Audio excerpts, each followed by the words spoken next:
when we're doing these type of projects, we want to, we want to be like true to the concept and, respectful. If we're doing a Latin dance campaign, we're not going to go for something that's not inclusive of that music, that sound, and that community. We want to be inclusive of the community when we're working with it. So it's almost looking at who is the audience that you're looking to target. Yeah. And so it's not just based on genre necessarily. It's thinking about like who are the fans that will respond to this song. Now, where do these fans exist? What influencers, as we call them, or just like what Instagram accounts are they following? Yeah. Right. So you're kind of breaking it down like that. So it's like, let's go find these fans that would respond well to this song.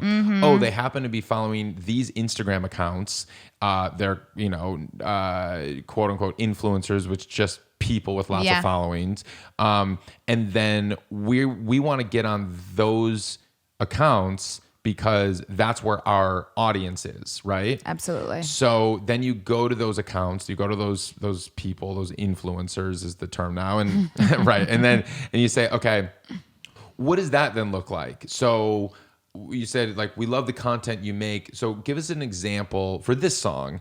Some of the influencers that you engaged, if you can like reveal their like names or just like what do they do, like specifically, how does that even look? What are they doing? So one of the influencers that we worked with, and this was in connection to the influencer campaigns, but using an agency actually. Okay, so her name is Bryn Nicole. Bryn Nicole is a dancer and a dance influencer that's based out in LA. And so she's known to do these really awesome videos in her studio, and she does classes. So, she'll, in her video pieces that she does, she'll do a dance to the song, and then she shows her students doing it. And so it's like multiple tiered, influencer kind of posts, because you get the influencer herself and then her students that maybe they're influencers too, but they're doing the dance to it.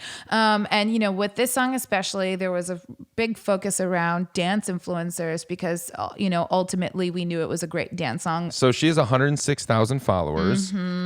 She's doing, let's see what this most recent video is. Okay, so she's dancing here.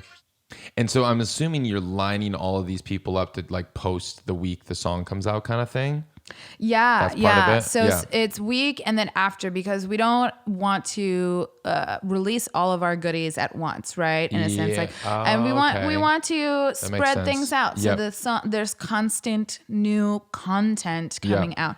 So, in this case, we had Bryn's video actually didn't come out the day of the release. It came out a week later, a week and a half later. But we had for this song specifically, we had a Spotify billboard in Times Square and in Toronto. Oh, wow. We had we had New Music Fridays on Spotify. I think we had 32 New Music Fridays on Spotify. Wow. Apple Music coverage, Deezer coverage, Amazon coverage, like everything. A really incredible international rollout. Sure. And then we also had a bunch of Latin countries, like billboards across Latin countries, snipe campaigns going live. So all of that happened on the day of. Then a couple of days later, the influencer accounts started adding on. And then we started doing like influencer posts. We also had a TikTok campaign. So similarly to Instagram, but a younger demographic. Wow. I was going to ask about TikTok. I'm curious how you're approaching TikTok. Yeah. I'm always wondering when I see influencers and they're using a song or they're like talking about a movie or something like that. I'm like, are they being paid for this or what? And they probably are. Yeah, no, they probably are.